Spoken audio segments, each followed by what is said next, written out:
Do you like these bucket hats I'm always wearing? Well, now you can own one. The link's in the description, or here it is in case you want to type it in manually. Limited run of 1,000 of these things, and the size is about medium to large, so they'll fit most people. And now, Model T Ford.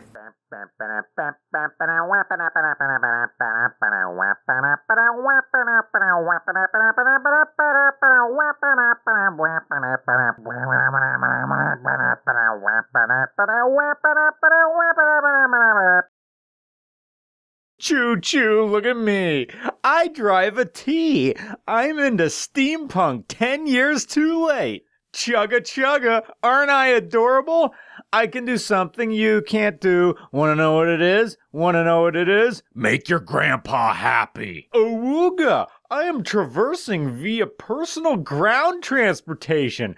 I drive a Model T and my dick grows bigger every time people wave at me. Waistcoats, Panama hats, pinstripes. I'm an old-timey sampler platter. Crank me off! It's 1925 and Prohibition has left you drier than nursing home pussy. The stock market hasn't crashed yet, so you can still afford The Great Gatsby, which has just been published. But make sure you don't spend some of your free time teaching your kids Darwin, because the Butler Act means public schools aren't teaching their kids dick about evolution in your home state of Tennessee. While you're drinking your coffee, check the newspaper for birth announcements for newborn Johnny Carson and Margaret Thatcher, two people you're certain won't amount to anything. Then hop in your 1925 Ford Model T Roadster and jerk yourself off with black cat enamel stove polish. The Ford Model T Roadster is modest even by the standards of the 20s.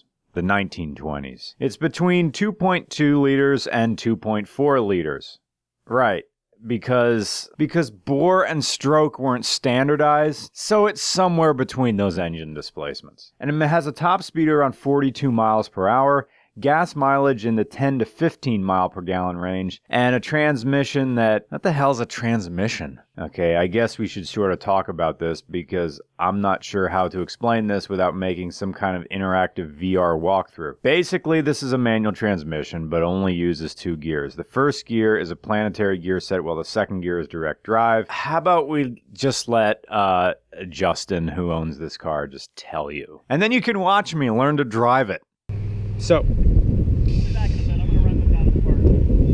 all the way back, super safe mode. It's in neutral, not going anywhere. Not going anywhere. I get magnetos. Turn left. Yep. Wait, first I have to set this stuff. Yeah. All right, 1, 2, 3. Advance. That's about right, yeah. And 3/4 throttle. A little bit less. There we go. About half. Yep. Half and a bit more. About 2/3, really. Okay. Yeah. About like that. Magneto, and then stomp the floor. Yep. Behind your, you'll be using your heel. And also, if you have an issue, this is also a primer. Yeah. Ah. There you go. I missed it. It's fine. You're fine. It's all the way back. It's all the way back. Yeah. Okay, but then when it catches, yeah, I go back to on. You don't have to. No. You can just leave it where it is. Yep. It's on. Will that stop? Will it stop? Yeah, it's fine. Yeah, that'll go away. That noise will go away. Yeah. Okay. Yeah. Gotta push. There you go. Do it.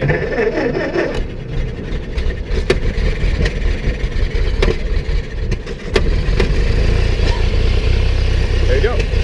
Now, do I move the key at all? Nope. All right. You're good. All right. It seems to be revving high, so I can bring it down. And also, you can advance the spark so you can get a smoother run. Now, to get it into first gear, this all the way down. No. Nope. You can let that one go. Ah. It's brake. If you want to hold it, you can. It's just a safety thing if you want to hold it. Okay. But I wouldn't recommend it. So. Oh, not using the trans brake. We're flat right now. It's not a big deal. So I just move it into center position and then control. Put your foot on the left pedal. Left foot left. Okay. Yeah. Okay. Have your foot there. Yeah. Okay. Then grab the handle. Just light pressure. No. Just grab. Yeah. Just leave it where it is. Don't put the push. You don't do anything right now. Okay. Okay. Let go of the handbrake. Grab it. You can throw it forward. Just hold your foot in that. All the way forward? Let it go. Yeah, let it go. Like that. All right. Now, push in with your foot. You can feel that? You can let go a little bit? Yeah. Feel that? Yeah. That's that feeling. You want to push even further down, and then you want to use the accelerator a little bit. Okay. And maybe a little bit. Push harder.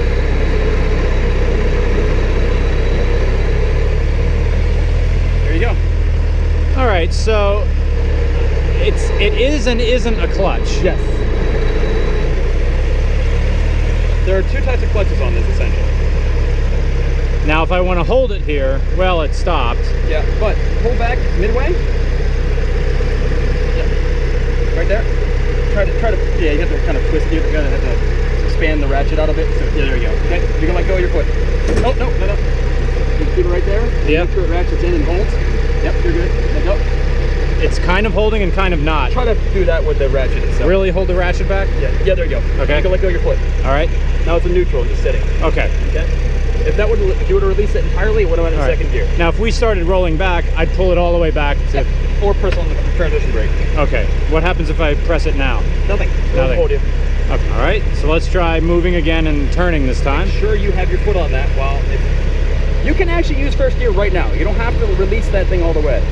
All right. But you're not going to get the second gear until you release it all the way. But if you're just trying to go around the parking lot, you can leave that where it was. Right down there? Yeah, you can. It's fine. Okay. A little bit more gas. Push hard. Push hard. There you go. And then it goes. Can release again. Push it down again. We go again. Yes. All righty. Oh, when I left it all the way back out, then it was going for second. Yes. Okay. So if I want to slow down, I slow down a little or you bit push on the transition brake hard. Or I hard. Okay. There you go. You feel it? I'm trying to remember what you said. It is cruise control all the time. Yes. You are managing with the foot. You're managing with the clutch, essentially. If you hold your foot down all the way, yeah, you can manage. You'll push it all the way down. You can control your speed just by those two things. You push all the way down. Yeah. And then manage your... You can leave it. And then you manage it via the pedals. Via spark advance and throttle? Yes.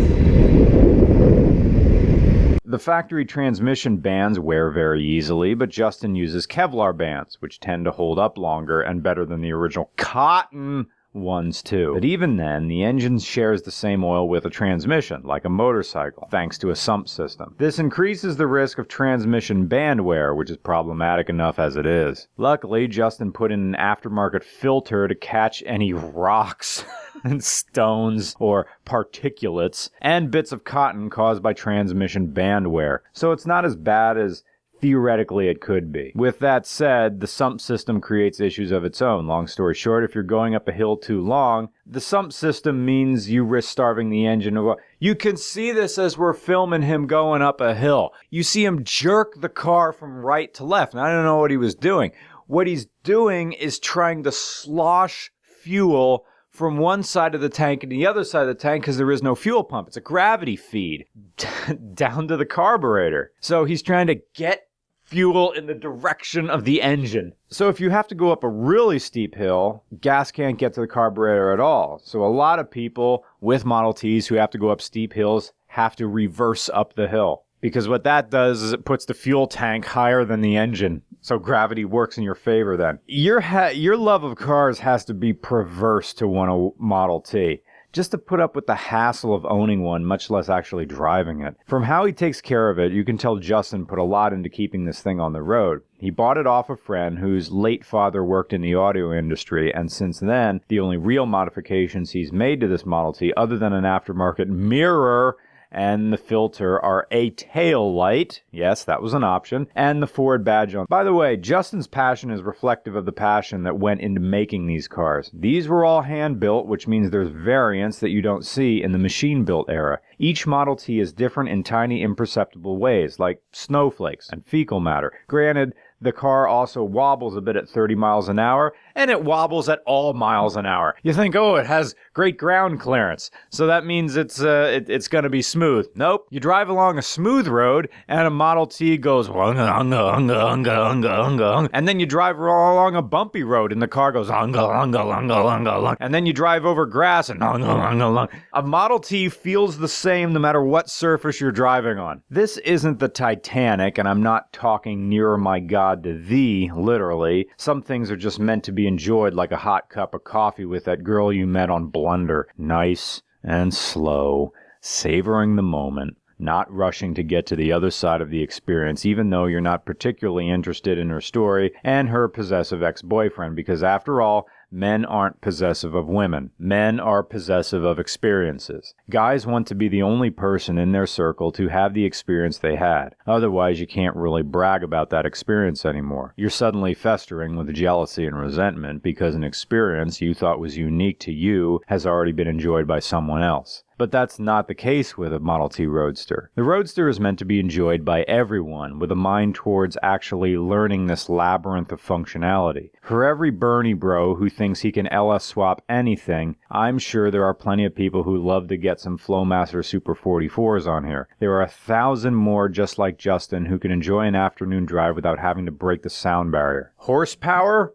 Who knows? How do you get a standard horsepower rating with an engine displacement that wasn't standard either? Look, a well-maintained Model T is supposed to make about 20 horsepower. It is enough, believe me, for a car that doesn't even try to keep you inside in hard turns. You don't get in it, you get on it. The sensation is you're sitting on top of the car. Jeep bros wish they could jack this high. So this Whampa-Dampa car drives like a lawnmower. Yeah.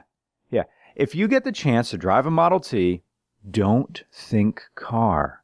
Don't think, I'm going to drive a car. Instead, think, I'm going to mow my lawn, and then everything makes sense. Justin has frickin' balls because he drives this in downtown Pittsburgh.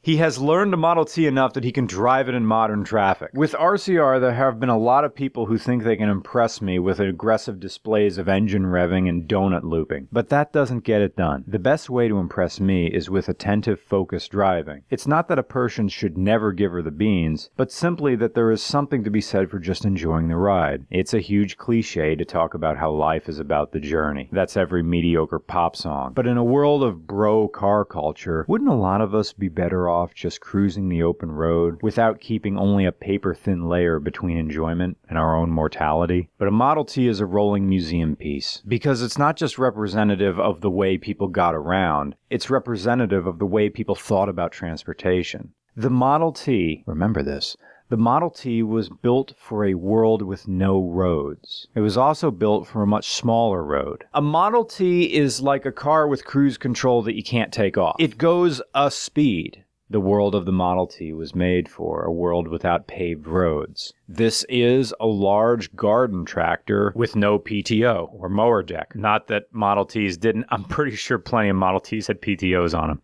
Anyway, power takeoff. A Model T exists in the modern world only in the very exaggerated sense of it fitting in. Again, like so many cars, if you get the chance to drive a Model T, please try to learn.